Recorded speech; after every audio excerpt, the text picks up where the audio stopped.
கர்த்தருடைய பரிசுத்த நாமத்துக்கு மகிமை உண்டாவதாக. இயேசு தந்த புது வாழ்வு ஊழியத்தின் சார்பாக உங்களை வாழ்த்துகிறேன். இப்போது கர்த்தருடைய வார்த்தைக்காக கடந்து செல்ல ஆசைப்படுகிறேன். அதற்கு ஆதாரமாக யாத்ராகமம் புஸ்தகம் 34வது அதிகாரம் 6வது வசனம், கர்த்தர் அவனுக்கு முன்பாக கடந்து போகிற போது அவர் கர்த்தர் இரக்கமும் கிருபையும் நீடிய சாந்தமும் மகா கிருபையும் சத்தியம் உள்ள தேவன் என்று சொன்னார். அல்லேலூயா. இந்த வார்த்தை மோசே கர்த்தரை குறித்து சொல்லுகிற ஒரு அன்பான ஜீவ வார்த்தை. அவர் கர்த்தர் இரக்கமும் கிருபையும் நீடிய சாந்தமும் மகா தயவையும் சத்தியம் உள்ள தேவன் என்று மோசே கர்த்தரை குறித்து சொல்லுகிறான். பிரியமானவர்களே, நம்ம ஆண்டவருடைய பிள்ளைகளாக இருக்கிற நம்ம எல்லோருக்கும் ஒரு தேவன் இருக்கிறார். அவர்தான் ஆண்டவராக இயேசு கிறிஸ்து, ஜீவனுள்ள தேவன். அவர் அன்பும் இரக்கமும் சாந்தமும் நீடிய பொறுமையும் கிருபையும் உள்ள தேவன். பாருங்க, உலகத்திலே எத்தனையோ தெய்வங்கள் உண்டு என்று சொன்னாலும் எந்த ஒரு தெய்வமும் தன்னுடைய பிள்ளைகளுக்காக ஜீவனை கொடுத்தது கிடையவே கிடையாது. எந்த மனுஷனும் எதுவும் செய்ய முடியாத மேலான அற்புதமான அதிசயமான காரியங்களை செய்து அன்பை உறுதிப்படுத்தின ஆண்டவர் நம்முடைய ஆண்டவர் இயேசு கிறிஸ்து. சாந்தம் என்கிற தலைப்பிலே சாந்தத்துக்கு அடையாளம் இயேசு கிறிஸ்து. சமாதானத்தின் தேவன், சமாதானத்தின் தூதன், சமாதானத்தை நமக்கு கொடுக்க வந்தவர், சாந்த சொருபி. அவரை அடிக்கவும் கிழிக்கவும் நொறுக்கவும் உடைக்கவும் செய்த போதும் நம்ம நிமித்தம் சாந்தமாக அந்த ஆக்கினையை அவர் ஏற்றுக்கொண்ட சாந்த சொருபி. யாருமே அவரை மேற்கொள்ள முடியாதபடி எல்லாவற்றிலும் முதன்மை பெற்ற ஆண்டவர் நம்முடைய ஆண்டவர் கர்த்தராகிய இயேசு கிறிஸ்து. அவர் செய்த சாந்தமான காரியங்களை வேதத்தின் அடிப்படையிலே, அந்த சாந்தமானது ஒரு மனுஷனை எந்த அளவுக்கு கொண்டு நிறுத்தும் என்பதற்கு தேவனே நமக்கு முழு சாட்சியாக இருக்கிறார். அந்த சாந்தம் என்கிற தலைப்பிலே சில வார்த்தைகளை உங்களும் மத்தியிலே பேசி செபிக்க ஆசைப்படுகிறேன். பிரியமானவர்களே, இன்னும் நம்ம வேதத்திலே வாசிப்போம் என்று சொன்னால் 34:7 அதை தொடர்ந்து, 1000 தலைமுறைகளுக்கு இரக்கத்தை காக்கிறவர், அக்கிரமத்தையும் மீறுதலையும் பாவத்தையும் மன்னிக்கிறவர், குற்றவாளியை குற்றமற்றவனாக விடாமல் பிதாக்கள் செய்த அக்கிரமத்தை பிள்ளைகளிடத்திலும் பிள்ளைகளுடைய பிள்ளைகளிடத்திலும் 3ஆம் 4ஆம் தலைமுறை மட்டும் விசாரிக்கிறவர் என்று கூறினார். அது மாத்திரமல்ல, அவர் இரக்கமும் உருக்கமும் நீடிய சாந்தமும் மிகுந்த கிருபையும் தயவும் உள்ள தேவன் என்று சொன்னாலும், 2வது பகுதியில் அவர் அக்கிரமத்தையும் மீறுதலையும் பாவத்தையும் மன்னிக்கிறவர், குற்றவாளியை குற்றமற்றவனாக விடாமல். இது அநேகவருக்கு ஒரு விகற்பமாக இருக்கும். என்ன அதில் அப்படி சொன்னார்? குற்றவாளிகளை மன்னிக்கிறவர், எந்த பாகிலும் மன்னிக்கிறவர். உண்மைதான் பிரியமானவர்களே, உண்மைதான். அதை நம்ம வசனத்தை தெளிவாக புரிந்து கொள்வோம். நிறைய பேருக்கு ஆண்டவர் கோபப்படுறாரு, ஆண்டவர் எரிச்சல் படுறாரு, அவர் கோபம் கொண்டாரு, அடிக்கிறாரு அப்படிலாம் சொல்லுவோம். ஆண்டவருக்கு இன்னும் பேர் இருக்குது. அவருடைய வார்த்தை இருபுறமும் கற்குள்ள பட்டயம். அவர் எரிச்சல் உள்ள தேவன்தான். நியாயமான எரிச்சல் படுகிற தேவன், கண்டிக்கிற தேவன். தயவு செய்து பிரியமானவர்களை விகற்பமாக எடுக்காதீங்க. இப்போ ஒரு குடும்பத்தில் ஒரு தாய் தகப்பனுக்கு 2 பிள்ளைகள் வைத்து கொள்ளுவோம் பேருக்கு. அந்த தாயும் தகப்பனும் அந்த பிள்ளைகளை எப்படி வளர்ப்பார்கள்? மிகுந்த கரிசனையோடு, பாசத்தோடு, அன்போடு கேட்கதெல்லாம் வாங்கி கொடுத்து அந்த பிள்ளைகளுடைய வாழ்வாதாரத்தில் மிகுந்த கவனம் செலுத்தி அக்கறை செலுத்தி அந்த பிள்ளைகளுக்கு ஒரு கஷ்டம் என்றால் தாங்க முடியாமல் செபிக்கிறவர்களாயும் தேவனிடத்தில் விண்ணப்பிக்கிறவர்கள் இருக்கிறோமா இல்லையா? அதே தகப்பன் தாய் தான் நம்ம எந்த தாயும். அதான் நம்ம ஆண்டவரை கூட ஒரு தாயை போல தேற்றுகிற தேவன் என்று சொல்ல முடியும். ஒரு தாய்க்கு இந்த பிள்ளையின் மேலே எவ்வளவு பாசம் இருக்கிறதோ அதே போல அதற்கு மேலான பாசம் உடையவர் தான் நம்முடைய ஆண்டவர். அவர் சாந்த குணம் உள்ளவர், சாந்த சொருபி, நீடிய பொறுமை உள்ளவராய் இருந்தாலும் அவர் குற்றவாளிகளை குற்றமற்றவனாக விடாமல், அல்லேலூயா, பிள்ளைகளிடத்திலும் 3ஆம் 4ஆம் தலைமுறை மட்டும் விசாரிக்கிறவர், கண்டிக்கிறவர், சிட்சிக்கிறவர். உண்மையிலே சாந்த குணம் அப்படி நம்ம இந்த வசனத்தின்படி நான் சொல்றேன், இது மாறுபாடா இருக்கிறது என்று கருத்தில் கொள்ளாதீங்க. கர்த்தர் சாந்தம் உள்ளவர் தான். ஏன்னா அவர் மனுக்குலத்தில் வைத்த அன்பு, தன்னுடைய ஜீவனையும் பாராமல், தன்னுடைய ஜீவனை, அன்பு ஜீவன், மாசற்ற விலையேறப்பெற்ற பரிசுத்த தூய இரத்தத்தையே நமக்காக துளி ரத்தம் கூட அவருடைய சரீரத்தில் இராதபடி அத்தனை நமக்காக சிந்தி நம்மீது அன்பு பாராட்டின ஜீவன் உள்ள தேவன். சாந்தத்துக்கு அடையாளம் எங்கேயும் கிடையாது. ஆனால் அவர் கண்டிக்கிற தேவன். கவனிங்க, நம்ம இப்போ பிள்ளைகள், நமக்கு பிள்ளைகள் பிறந்திருக்கோம், சின்ன பிள்ளைகள் படிக்கிறார்கள், வாங்குகிறார்கள், ஸ்கூலுக்கு போகிறோம். சிறு பிள்ளைகளுக்கு சின்ன வயசில் மிடில் கிளாஸு, அரை கிளாஸ், ஒரு கிளாஸ் எல்லாம் நமக்கு பிள்ளைகளுக்கு கொஞ்சம் கஷ்டமாக தான் இருக்கும், அழும், அப்படி தானே? அதை பேரண்ட்ஸ் கொண்டு ஸ்கூலுக்கு விடும்போது பிள்ளைகள்லாம் அழும். அப்போ நம்ம இல்லை படிக்க தான் வேணும்னு சொல்லி நம்ம கூட்டிகிட்டு வரும்போது அந்த பிள்ளைகளுக்கு மனசில் என்ன தோணும்? நம்ம தாய் தகப்பனும் நம்மளை ஏன் இப்படி செய்கிறாங்க? வீட்டில் தானே செம்மையாக வளர்த்தாங்க, எவ்வளோ பாசம் நேசம் காட்டி ஒன்றும் தெரியாத ஒரு இடத்துல விட்டுட்டு போகிறாங்க. அப்படி தானே இந்த பிள்ளைகள் நினைக்கும். அப்படி நினைச்சா பிள்ளைகள் ஆளும். ஐயோ, அம்மாக்கிட்டே எப்போவுமே இருப்போமே, அம்மாட்ட அப்பாட்ட இப்போ இப்படி ஒரு தனிமையாக 4 பேர் இருக்க இடத்துல விட்டுட்டு போகிறாங்க, முன்னும் தெரியாத இடத்துல. அப்படி தான் இருக்கும். அப்படி தான் இன்னைக்கு உலகமும் இருக்குது. ஆண்டவர் எப்பவும் சாந்தம் சாந்தம் சாந்தம். பிள்ளைகள் அறியாமல் இருக்கிற பிள்ளைகள். ஏன்னா ஆண்டவர் சொன்னார் பிதாவிடத்திலே, பிதாவே தான் செய்கிறது என்னது என்று இவர்கள் அறியாது இருக்கிறார்கள். ஒரு விதத்தில் நம்ம அப்படி இருக்கலாகாது பிரியமானவர்களே. இன்னைக்கு மனுஷர்கள் எல்லாரும் லக்ஸுரியாய், ஒரு பிரச்சனை இல்லாமல் எல்லாத்துலேயும் சந்தோஷமாக இருக்கணும்னு நினைக்கத கர்த்தர் சொன்ன வார்த்தையே இப்படி தான் விகற்பமாக எடுக்கிறாங்க. சந்தோஷமாக இருங்கள், கர்த்தருக்குள் சந்தோஷமாக இருங்கள் என்று மறுபடியும் சொல்லுகிறேன். அதை ரப்பாட்டு, ராங்காட்டு, தப்பாட்டு, தவறுதலாட்டு, பரிசுத்த குறைச்சலாட்டு, உலக மனுஷர்களைப் போல, பிசாசனுடைய பிள்ளைகளைப் போல, அல்லேலூயா, அப்படிதான் இருக்கிறதுக்கு அநேகவருக்கு விருப்பமாக இருக்கிறது. கேட்டுக்கு போற வழி விசாலமானது, எப்படி இப்படியும் அங்கே போகலாம், இங்கே வாங்கலாம்.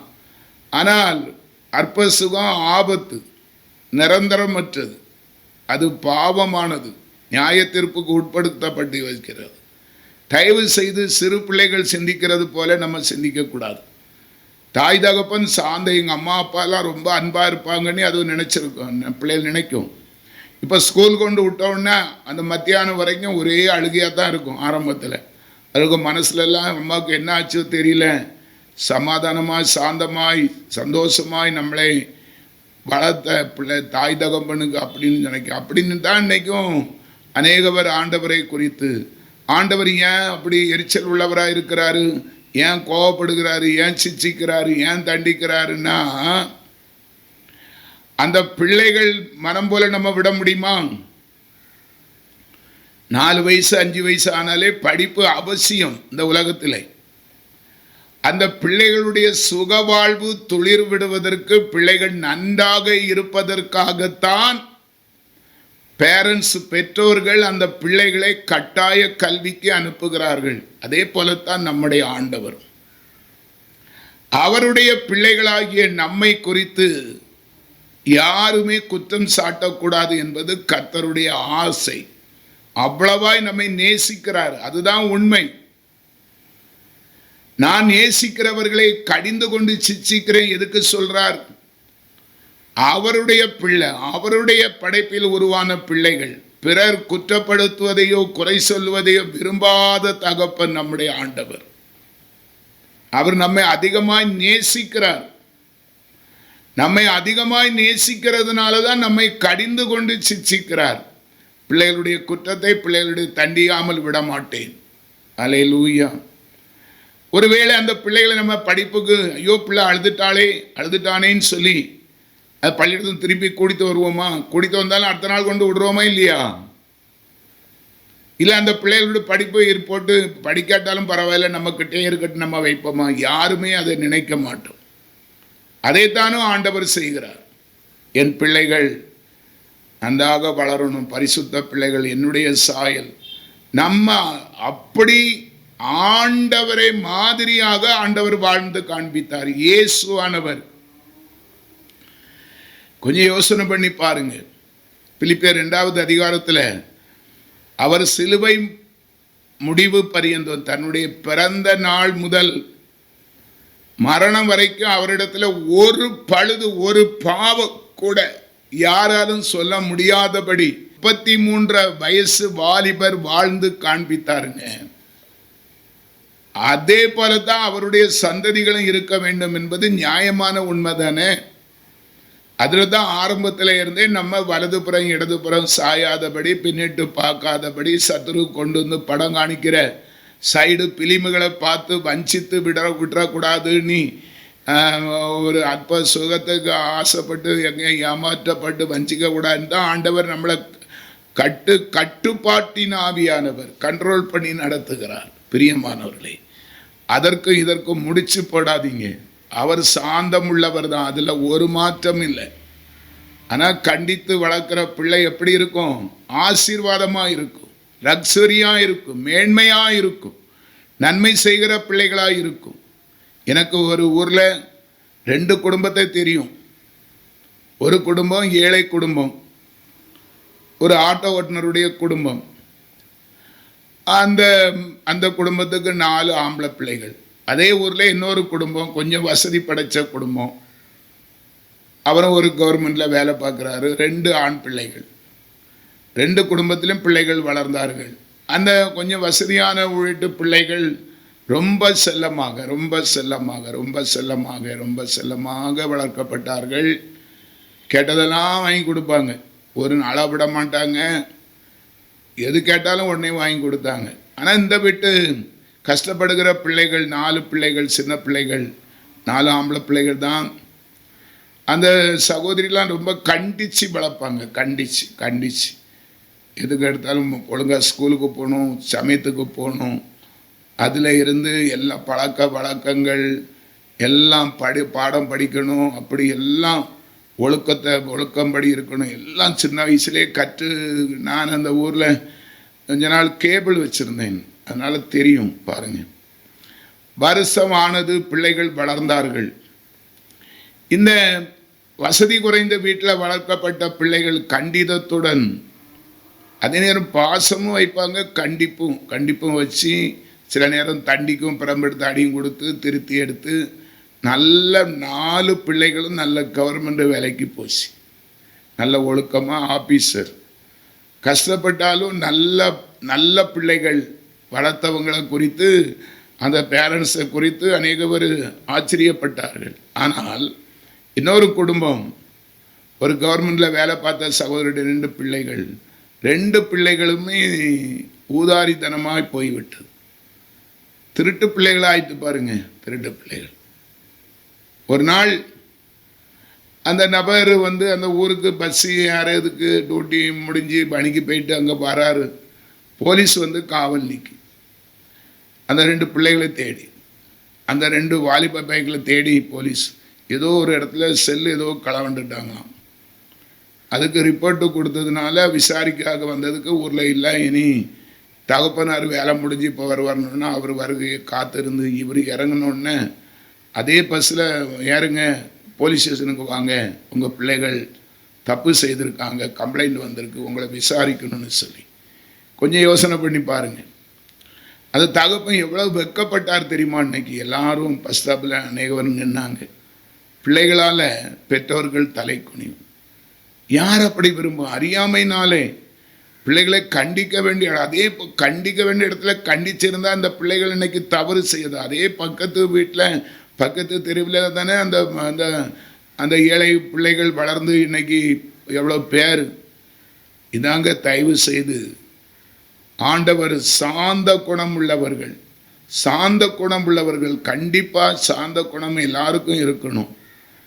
அதனால் ஆண்டவர் ஏமாளி அல்ல, அவர் உண்மை உள்ளவர், அவருக்கு எல்லாம் தெரியும், அவரை ஏமாற்ற ஒருவராலும் முடியாது. நிறைய பேர் சாந்த குணம்னு அப்படி பைத்தியக்காரன் அப்படின்னு இல்லாமல் அசால்ட்டாக யாரையும் நினைக்கவே கூடாது. சாந்தத்தை குறித்து சில வார்த்தைகளை நான் உங்கள் மத்தியிலே விதைக்க ஆசைப்படுகிறேன். இதோ மத்தேயு சுவிசேஷம் 21வது அதிகாரம் 4வது வசனம். இதோ என் ராஜா சாந்த குணம் உள்ளவராய் கழுதையின் மேலும் கழுதை குட்டியாகிய மரியின் மேலும் ஏறிக்கொண்டு உன்னிடத்தில் வருகிறார் என்று சீயோன் குமாரத்திக்கு சொல்லுங்கள் என்று சொன்னார். அல்லேலூயா. சகாரியா தீர்க்கதரிசி மூலமாக கர்த்தர் சொன்ன தீர்க்க தரிசனம். நம்முடைய ஆண்டவர் சாந்த குணம் உள்ளவருக்கு என்பதற்கு அடையாளம் அவர் ராஜாதி ராஜா, கர்த்தாதி கர்த்தர், தேவாதி தேவனாய் இருந்தும் அவர் அடிமையின் கோலம் எடுத்து முடிவு பரியும் சிலுவையின் முடிவு பரிந்த தன்னை தாழ்த்தினார். அவர் பவனி வந்த வாகனம் கழுத குட்டி மேலே வந்த தேவன் தன்னை தாழ்த்தின மேன்மையை விட்டு பூலோகம் வந்து தன்னை தாழ்த்தி கழுதையின் மேலும் கழுதை குட்டியாகிய மரியின் மேலும் ஏறிக்கொண்டு நம்மிடத்தில் வந்த அமைதியான ஏழ்மையான ஒரு தகப்பன் நம்முடைய ஆண்டவர். அல்லேலூயா. அதை குறித்து சகாரியா தீர்க்கதரிசி புஸ்தகம் 9வது அதிகாரம் 9வது வசனத்தில் சீயோன் குமாரத்தியே மிகவும் களிக்கூறு, எருசலேமின் குமாரத்தியே கெம்பீரி, இதோ உன் ராஜா உன்னிடத்தில் வருகிறார், அவர் நீதி உள்ளவரும் ரட்சிக்கிறவரும் தாழ்மை உள்ளவரும் கழுதையின் மேலும் கழுதை குட்டியாகிய மரியின் மேலும் ஏறி வருகிறவர் இருக்கிறார். அல்லேலூயா. கர்த்தரை குறித்து சொன்ன தீர்க்க தரிசனம் நிறைவேறிற்று. இந்த மகத்துவம் உள்ள சாந்தம் உள்ள கழுதை குட்டியை கூட நேசிக்கிற அதிலே பவனி வருகிற ஒரு அன்புள்ள தேவனை குறித்து தான் நம்ம சற்று தியானிக்க போகிறோம். வேதம் சொல்லுகிறது, மத்தேயு சுவிசேஷம் 5வது அதிகாரம் 5வது வசனம், சாந்த குணம் உள்ளவர்கள் பாக்கியவான்கள், அவர்கள் பூமியை சுதந்தரித்துக் கொள்வார்கள். அல்லேலூயா. சாந்த குணம் உள்ளவர்கள் பாக்கியவான்கள், அவர்கள் பூமியை சுதந்தரித்துக் கொள்வார்கள். உண்மைதான். சாந்த குணம் என்பது கோபத்தை தணிக்கக்கூடியது. தீரா கோபம் போராய் முடியும்னு சொல்லுவாங்க. சில குடும்ப சண்டைகள் பெரிய கொலை அளவுக்கு போகிற அளவுக்கு ஆயிரும்.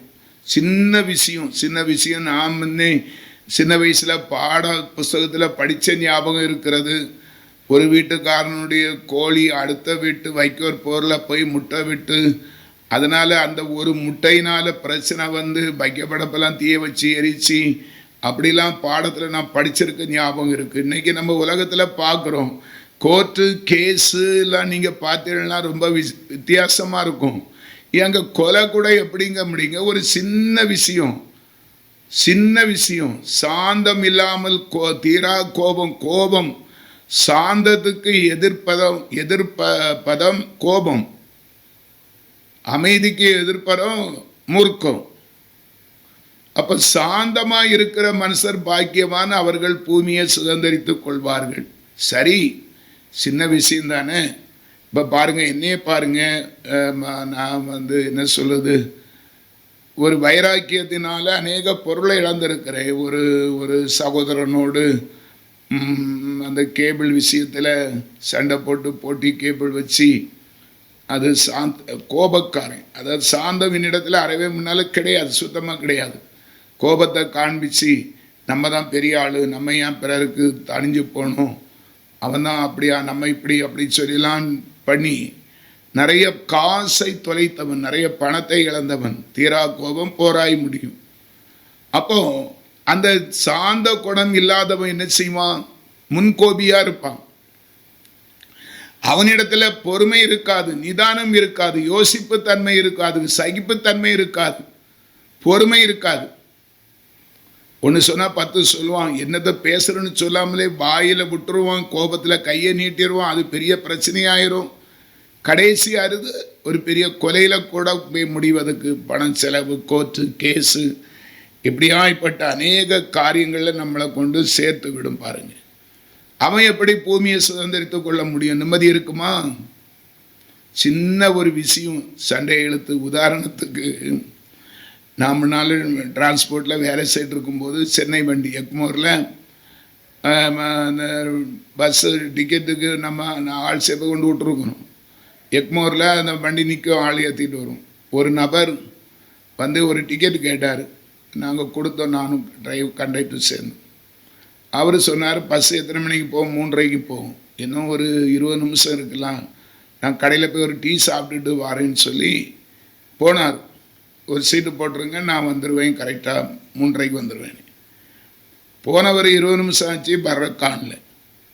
ஏடா ஒரு ஆள் நம்பிக்கையாக சொல்லிவிட்டு டிக்கெட்டும் போட சொல்லிட்டு ரூபாயும் தந்துட்டு போனார். ஆள் பார்ட்டியை காணல சொல்லி நான் அந்த எக்மோர் பக்கத்தில் சாலை எட்டி பார்ப்பேன்னு பார்ப்பேன். அது பக்கத்தில் ஒரு பிராந்தி கடை இருக்குது, ஒரு போதை கடை.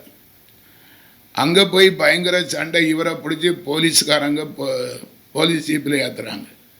பிறகு விசாரித்து பார்த்தா இவர் டிக்கெட்டுக்கு ரூபாயை தந்துக்கிட்டு கொஞ்சம் இந்த போதைப் பொருள் போட போயிருக்கார். கடைக்கு பிராந்தி குடிக்க போயிருக்கார்.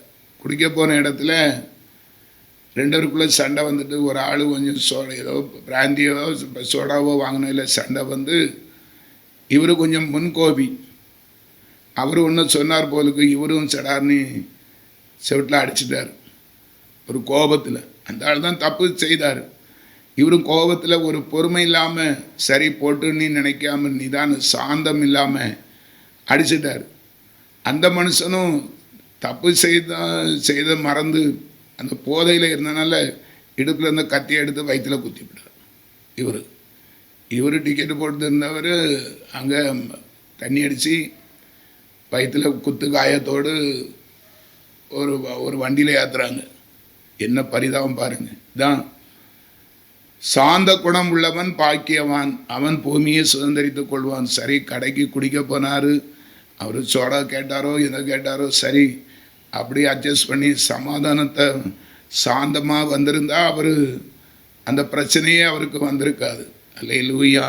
பிறகு இன்னொரு நாள் அவரை காண பாக்கியம் கிடச்சி அவர் சொன்னதை இப்படி விஷயத்தெல்லாம் அப்படி சொல்லி நான் கேள்விப்பட்டேன்.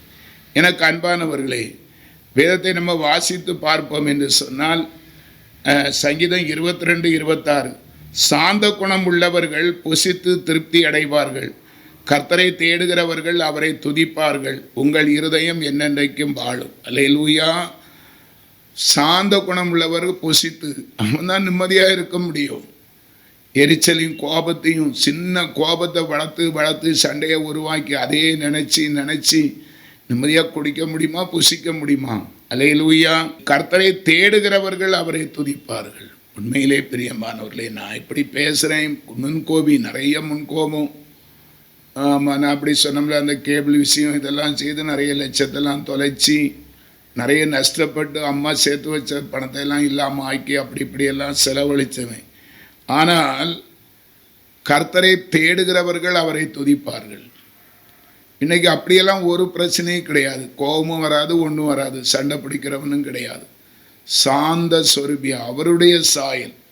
கர்த்தரையே தேடுகிறவர்கள், கர்த்தரையே நினைக்கிறவர்கள், கர்த்தருடைய பிரதிபலனாய் இருக்கிறவர், கர்த்தருடைய வார்த்தை உபதேசத்தை, அவருடைய அன்பை ருசித்தவர்கள், அவருடைய குணாதிசயம் மெல்ல மெல்ல நமக்குள்ள வந்துடும். பிரியமானவர்களே, சாந்த குணம் உள்ளவர்கள் பாக்கியவான்கள், அவர்கள் பூமியை சுதந்திரித்துக் கொள்வார்கள், அவர்கள் புசிப்பார்கள், திருப்தி அடைவார்கள், கர்த்தரை தேடுகிறவர்கள் துதிப்பார்கள், அவர்கள் இருதயம் என்றென்றைக்கும் கர்த்தருக்குள் மகிழும். அவரை துதிச்சு பாடி கொஞ்ச நேரம் கிடைச்சாலே கர்த்தருடைய நினைவு, ஒரு பாடலை பாடி ஒரு வசனத்தை தியானித்து இப்படியே பொழுது போக்கும்போது கர்த்தருக்குள் மனமகிழ்ச்சியாய் இருக்க முடியும்.